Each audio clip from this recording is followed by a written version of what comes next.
Wajjahtu wajhiya lilladzi fataras samawati wal ard. Aku hadapkan jiwa ragaku kepada pencipta langit, pencipta bumi. Ya, kalau kita ini tidak tawajuh kepada Allah, itu namanya dalam sholat tapi maksiat. Nah, saya itu begitu terus nggak bisa-bisa ya Pak. Makanya habis sholat, astagfirullahaladzim, alladzi la ilaha illa huwal hayyul qayyum wa atubu ilaihi, istighfar minimal 3 kali. Jadi sholat kita ini pun banyak dosanya. Jangan kita lihat sholatnya, ngelambiarnya itu loh. Jangan kita lihat dakwahnya, saya dakwah 4 bulan. Jangan kamu itu saja yang kamu lihat. Waktu jauhlah itu kamu menundukkan pandangan apa tidak? Nah, itu loh. Habis khususi terus kita nggunjing orang. Orang itu hatinya keras. Dia itu ulama tapi anaknya nggak nutup aurat. Itu namanya bangkrut ya, bangkrut. Maka kita ini habis sholat istighfar, habis sholat istighfar, istighfar lirih juga boleh, istighfar keras juga boleh. Ini karkonama ini, aku harus dengar ini hadis Bukhari sahih ini. Zikir keras waktu habis sholat itu zaman Nabi juga sudah ada. Hadisnya Abdullah bin Abbas radhiyallahu taala anhu. Tapi Nabi lirih juga pernah, Nabi keras juga pernah. Nanti kamu habis ke India, orang India kalau habis sholat zikirnya lirih, wah ini kalau zikir keras bid'ah. Jangan, itu urusan ulama, kamu tuh jangan ikut-ikutan. Itu hadisnya sahih itu.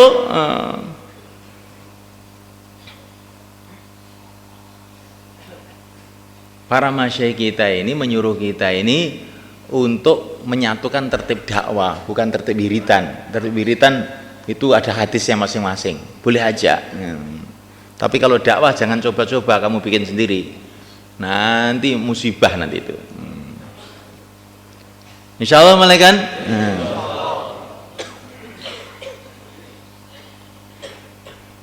Jadi semulaikan Allah Ta'ala, inilah yang kita minta setiap waktu sholat. Kehidupannya orang-orang siddiqin, kehidupannya para nabi. Para nabi itu bagaimana? Siang malam mendakwahkan agama. Inni da'autu qaumi lailau wa nahara, siang malam. Ada 124.000 nabi. Semua nabi, 124.000 nabi, semua buat usaha di kampungnya masing-masing. Maka itulah orang-orang tua kita sering mengatakan, kalau kamu menghidupkan usaha makomi, kamu akan mendapatkan nur dari 124.000 nabi melalui yang mulia Nabi Agung Muhammad SAW. Maulana Umar rahimahullah itu sering beliau mengatakan, kalau kamu dakwah kepada pejabat-pejabat, Pak Lurah, RT, RW, Pak Mudin, maka kamu akan dapat nur kerjanya Nabiullah Musa alaihissalam melalui yang mulia Nabi Agung Muhammad SAW. Kalau kamu kerja kepada pedagang-pedagang, tukang bakso, tukang soto, sate Madura, tukang itu semua, maka akan dapat nurnya Nabiullah Syuaib alaihissalam melalui yang mulia Nabi Agung Muhammad SAW. Ini melalui itu harus ada semuanya kan? Karena kita ini nggak boleh langsung ikut Nabi Ibrahim, nggak boleh, harus melalui yang mulia Nabi Agung Muhammad SAW.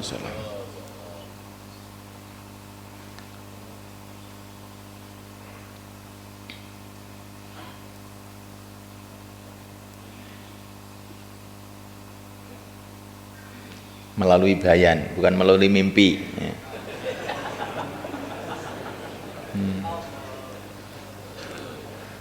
Ya ini saya ini kalau ditugaskan bayan subuh itu masya Allah seneng saya itu. Jadinya cuma bangunkan orang tidur aja. Nah, gimana ya? Dosa apa enggak bangunkan orang tidur itu? Pahala, ya. Berarti orang tidur mendatangkan pahala berarti. Ya. Masya Allah. Jadi semelekan Allah Subhanahu Wa Taala.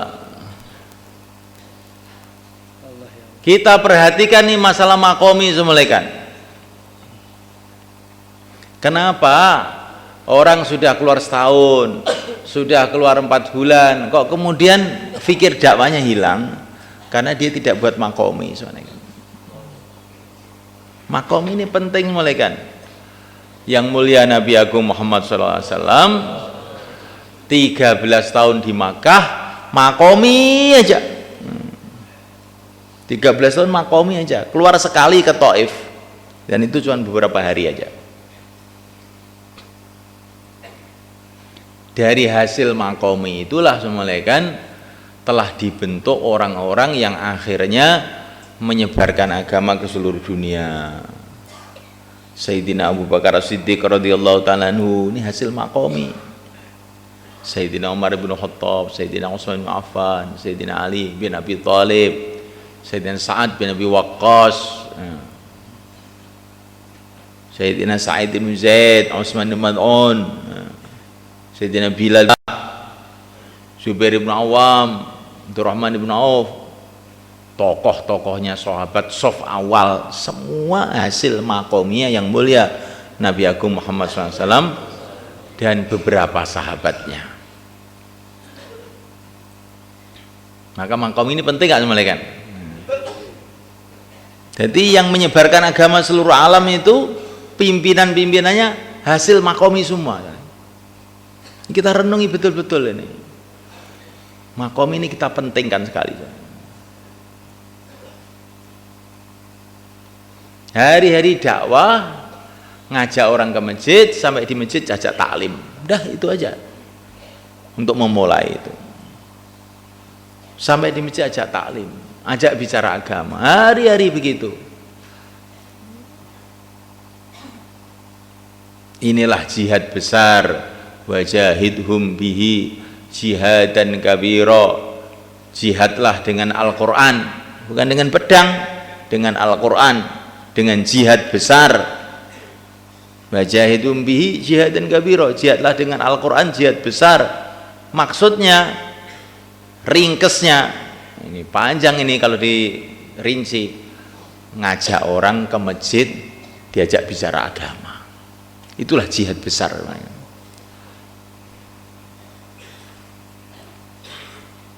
Hari-hari kita buat, insya Allah malaikat.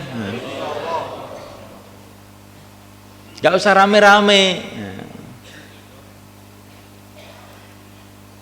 Kita anggap yang namanya dakwah besar itu yang rame-rame, istimewa, jur, wah itu dakwah besar. Bukan malaikat.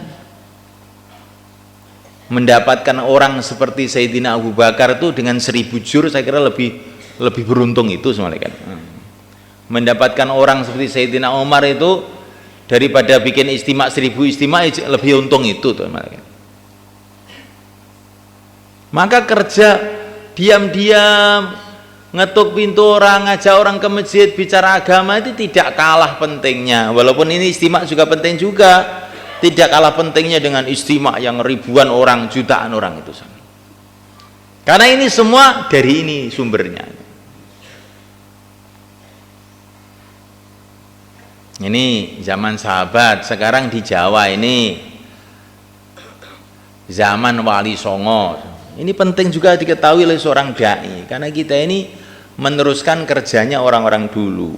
Kita ini melek, tahu-tahu Indonesia ini sudah mayoritas Islam, 90% orang Islam, sehingga sampai kita ini nggak tahu ceritanya itu bagaimana. Coba kita duduk di kampung kita, mayoritas kampung itu orang Islam. Pernahkah kita ini berpikir dulu kok Islam itu bisa masuk ke kampung saya ini dulunya siapa ya yang bawa? Nah, coba kami taruh nih. Nanti kan mumet kamu. Susah itu saya memikirkan itu. Itu bagaimana barokahnya kerjanya orang dulu itu. Itu loh asal mulanya semulaikan cuan beberapa orang datang ke Jawa. Itu ceritanya dalam sejarah itu ada beberapa ulama yang dikirim oleh Khilafah Utsmaniyah Turki. Salah satu orangnya itu orang India, namanya Jumada Kubro. Jumada Kubro itu kakeknya Sunan Ampel itu sebenarnya. Itu ditugaskan untuk nggarap orang-orang Melayu, Malaka sekitarnya. Orang Melayu bangsa Malaysia, bangsanya Thailand. Dan terus berkembang agama di sana. Setelah itu generasi kedua itu Ibrahim Samarkandi, itu anaknya Jumada Kubro itu suruh nggarap Sulawesi Kalimantan. Sulawesi Kalimantan jadi Islam. Terus cucunya Sunan Ampel suruh nggarap Jawa. Enggak banyak orangnya, enggak banyak. Nah, tapi diterima oleh Allah. Nah, Masya Allah, berubah total keadaan itu. Coba semalekan kalau belum ada orang-orang itu, kita dakwah itu alangkah sulitnya. Di Jawa ini semalekan. Kita ini dakwah di nggak usah Jawa, di Bali gitu, yang mayoritas orang Hindu itu sudah mumet kita. Mana-mana bau babi, mana-mana bau babi. Maaf ini, saya lihat ada orang Bali juga tadi di sana itu. Mumet semalekan. Nah ini dulu ini kerajaan Hindu terbesar seluruh dunia atau Nusantara ya, apa Asia Tenggara begitu. Bahkan mungkin seluruh dunia Majapahit itu. Dari jumlahnya yang begitu banyak pengikutnya itu. Dirubah oleh beberapa orang saja. Jadi semulaikan Allah Ta'ala yang kita pikirkan tuh bagaimana saya itu diterima oleh Allah.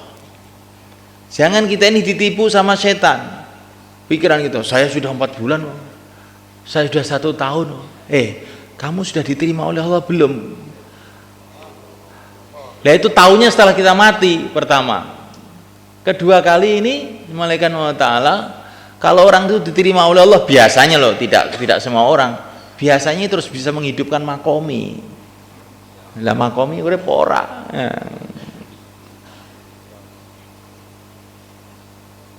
Maka semulaikan Allah Ta'ala,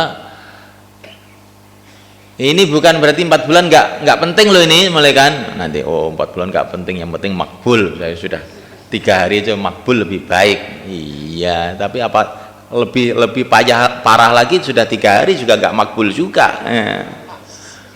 Ini tarbiyah 3 hari, 4 bulan ini harus kita usahakan.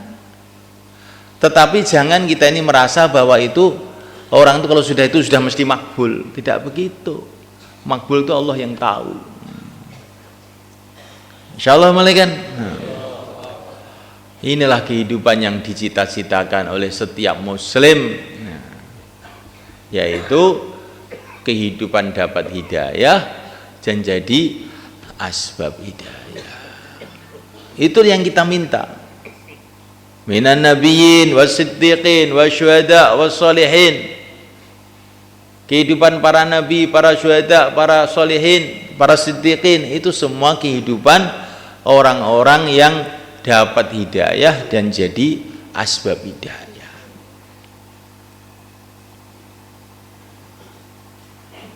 Itu yang kita minta tiap sholat, dan itu yang kita usahakan.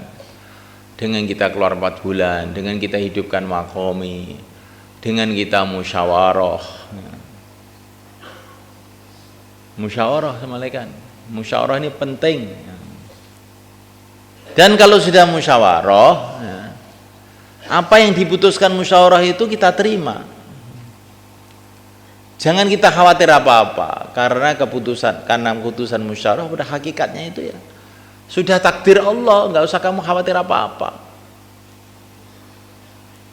Umpamanya Masyayikh itu sudah musyawarah, ini contoh malaikat.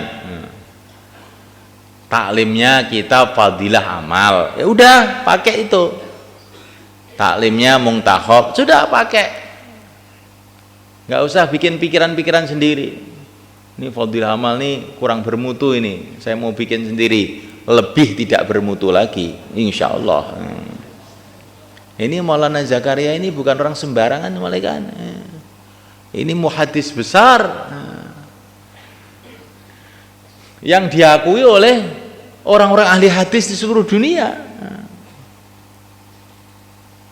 Maka apa yang ditulis di situ itu sudah bisa dipertanggungjawabkan secara keilmuan. Jangan kita ini orang awam terus malah kita ini menolak orang-orang ahlinya. Anak TK malah bantah profesor. Itu bukan menunjukkan pandai, menunjukkan goblok. Pokoknya apa yang diputuskan oleh para masyayikh kita ini kita terima dengan ridho. Pokoknya kamu baca fadilah amal itu tiap hari, insyaallah malaikat. Hari-hari baca. Di situ tuh itu di situ itu. Dan ini kitab ini telah menggerakkan berjuta-juta orang di seluruh dunia. Ini kitab barokah. Termasuk ikut pesan Nabi, man burika fi syai'in fal yalzamhu. Orang itu kalau sudah dibarokai hendaklah dipegang betul. Termasuk kita fadilah amal, termasuk muntakhab, termasuk apa itu? Hayatus sahabah. Itu kita barokah ini kita pegang nanti insya Allah kan hati kita jadi hidup mereka. Karena yang mulia Nabi Agung Muhammad SAW itu adalah Nabi dan Rasul. Nabi itu apa tuh maknanya Nabi?